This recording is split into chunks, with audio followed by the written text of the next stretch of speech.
City, counting down the hours until Game 2 of the Western Conference Finals. Malika Andrews here alongside Andrea Carter, Brian Windhorst. Shanae Agumake is back with us here in Oklahoma City.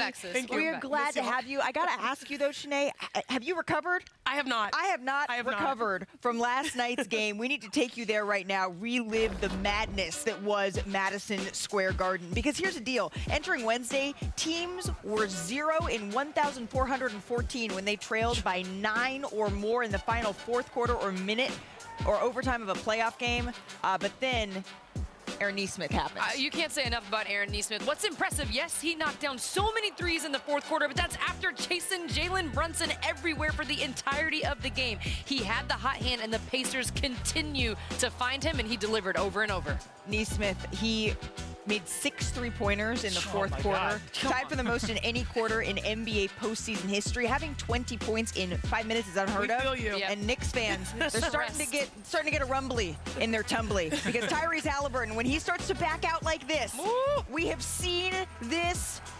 before. The friendly bounce, and it goes down. It felt like it hung in the air forever, and then, of course, a nod to the iconic Reggie Miller 1994 celebration for Tyrese Haliburton, recreating that in the same series.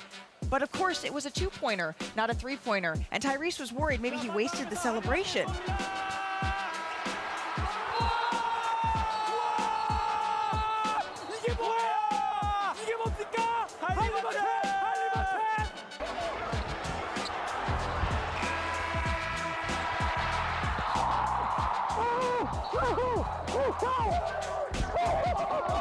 Did I get the three? I didn't get the three. You didn't get the three. How'd I not get back? If I would have known it was a 2, I would not have done it. So I think I might have wasted it. If I do it again, then people might say I'm like aura farming. So I'm not, I don't plan on using it again. Aura farming, now a part of everybody's vocabulary. With that, though, we head to overtime here, Shanae. Typically, when you throw the first punch in overtime like the Knicks did, you have the advantage, but instead they have a plethora of players, the Pacers, that can be used as decoys, whether it's Pascal Siakam, Tyrese Haliburton, that freed up someone who was a slam dunk contest winner in a Knicks uniform, but now on the victor side, and Obi Toppin. Jalen Brunson, though, Brian, if you told me that he had 43 and the New York Knicks still lost a blind box score, I don't know that I would have believed you. This blind box score is crazy. Let's leave it at that. Oh, can't be caught sleeping. I thought this was a city that never sleeps. And yet, they were caught right there on the Indiana Pacers. Nice play there for Indiana. Here's another one. Final moments here. Final seconds, rather, of overtime. Watch Pascal Siakam. Used as decoys, Malika. Yep. Setting up another tough dunk by Toppin. Toppin throws it down, and New York is all too familiar with that young man's game here. He's getting fired up. The Indiana Pacers can feel it here. Jalen Brunson falls short. Another opportunity. Oh, this was online. And just a little bit too short there. There's a scramble for the rebound. New York tries to come up with it, but no. It would be Indiana ball here. 0.2 on the clock, and at this point, Tyrese, he just hands the ball to Karl-Anthony Towns. Game over. Reggie Miller knows greatness when he sees it. Here's Tyrese Haliburton on how the Pacers team just keeps getting this done. I think our front office did a great job of keeping this group together, and I think that this just gives us all confidence in each other. Like, we feel like we know where everybody's going to be. We expect, we have high expectations for each other, but I think we also have, we hold each other accountable at the same time. I think that's important. And I've seen people joke about us and call us we're like a college team a little bit because of how close we are and, how we've been together, and we're all super young and whatever the case may be. But, man, it's just it's special. And I love playing with these guys, and, look forward to, keep this run going. I don't know about you, Shanae, but this feels like a where were you when game. You're going to remember exactly the moment for a very long time, and you had a unique experience listening to all of Oklahoma City react. Oh, yeah. I was in my bed in the hotel recovering, right? And then what happened was I was watching this, and I screamed at the top of my lungs, and so did everyone on my floor. The entire floor reverberated, and I definitely think it's a where were you when the shot went down. But honestly, if you think about the shot, it's wild. It was the bounce. You could probably hear a pin drop in New York City. It took forever for that shot to come down. But when Haliburton released, I was like, that's actually a favorable bounce. And it gives us shades of Kawhi Leonard, obviously, you know, in the East, trying to pursue a championship in 2019. It gives us shades of Kevin Durant, big toe on the line with consequences. And I know the celebration, he was a little probably self-conscious, knowing that he had to win it and close it out in overtime. But this is a team that reminds me of the saying, luck is where preparation meets opportunity. This is a prepared team. They had the right opportunity. And guess what? A lot of people are saying they might be the luckiest team in the NBA, but rightfully so, they worked for that luck. Better to be lucky than be good. When you talk about where were you in this moment, we almost tore this restaurant down. Like, sincere apologies to everyone that was in that restaurant that we were in. We were screaming. I mean, pushed each other. We almost knocked some glass over. We almost had a very, very high bill. Because of that moment. But when I think about Tyrese Haliburton, he's just so unbothered, right? I mean, we've already shown clips this season of people talking about him having a low ceiling when he came into the draft. He was unbothered by that. Unbothered by people making fun of him for the Olympic team. Unbothered by someone or guys voting him most overrated. He's unbothered. He continues to be himself. And then in this game, they're down by, what, 14 points with 2 minutes and 45 seconds left. What is Tyrese Haliburton? Unbothered. On the drive, Mikal Bridges tips the ball, and Tyrese Haliburton stays with the play, backs out, shoots it. He thought it was a 3. It was a 2. He's unbothered by that, and he goes to help his team get the win in overtime. It's his way that he continues to just be himself and not worry about any of the outside noise. Not just in this game, but that's how he always is. Success is the best revenge.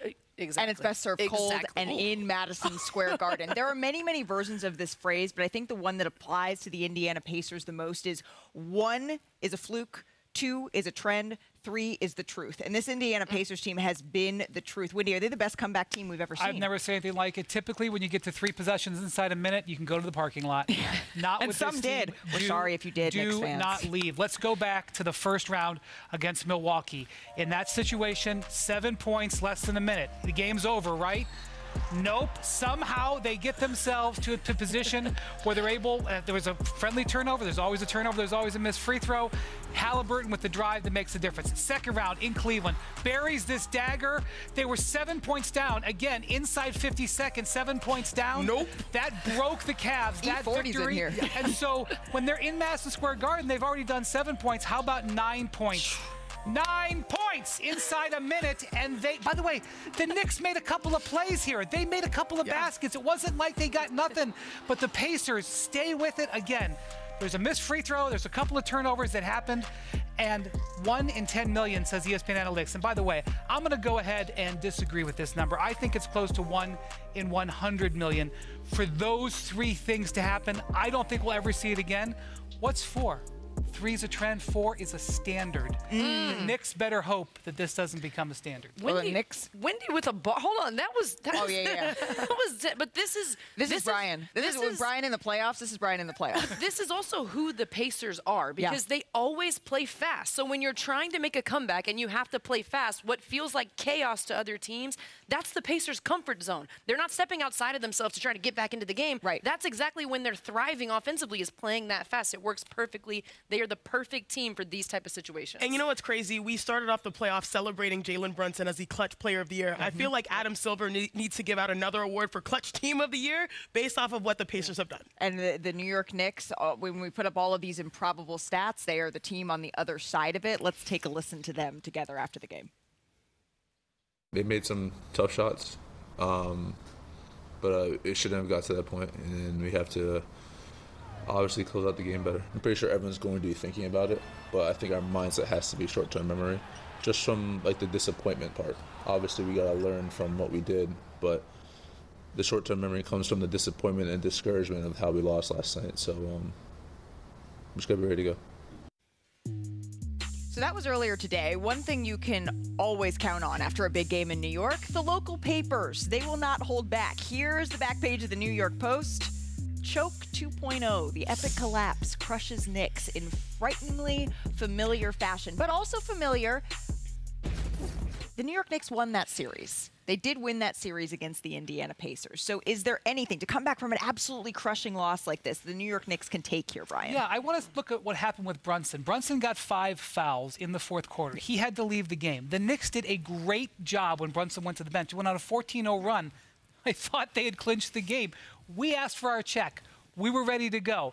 So 2 things there. 1, I think they can build on that for when Brunson doesn't play. Secondly, because of the fouls, Brunson's minutes didn't go haywire. So Brunson actually played less than 40 minutes. So while this was taxing on the team, their best player will have a little bit of extra rest going into tomorrow night. Yeah, and this is also the team, the Pacers, the best offensive team remaining in the postseason. They have to find a way to disrupt their flow. Yeah. They are cool, calm, and collected, and that goes by Tyrese Haliburton.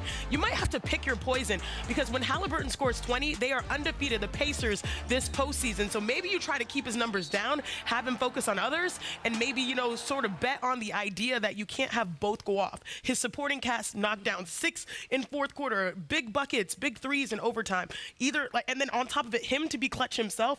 I think you have to sort of pick your poison and say, can we keep everyone else down and let him go off, or keep him down and let everyone else go off? The Knicks also have to think about what they took advantage of when they faced Boston. The Knicks beat Boston in games 1 and game 2. And what did they take advantage of when it came to Boston? Poor shot selection, stagnant offense, half-hearted defense. The Knicks can't repeat those things because that's what we saw late in the game. What we saw in the Boston series that helped the Knicks ended up hurting the Knicks because they repeated some of those same actions and the Pacers took advantage. But New York was on the other side of those comebacks, right? Coming back from down 20 points. The trend over the course of this postseason, the team that has snatched the souls, I think of Aaron Gordon in the last minute putback that he was able to beat the Clippers, and they went on to beat the Clippers in that series. Going back to the Cleveland Cavaliers and the Pacers, being on the other side of that sort of crushing loss, I imagine is much harder to turn around from. And I especially think in the last round, the two underdogs, I guess you'd call them underdogs, but the two teams without home court advantage, the Knicks and Pacers, getting game 2. That's where the series really got into big trouble for the favorites, getting game 2. So the Knicks, as obvious as it is by me to say, you got to get game 2. You get game 2, you can build off of that. You don't want to be going back to Indiana down 0-2 if you are the New York Knicks. All right, we got a lot to get to on this show because we got a game 2 tonight right here in Oklahoma City. Can Anthony Edwards answer the call for the Wolves, or will he be hampered by an ankle injury? We've got a live update on the superstar status. Plus, what do 2025 SGA and 1991 MJ have in common beyond both winning league MVP? We're going to peel back all the layers for Shea's most prolific season.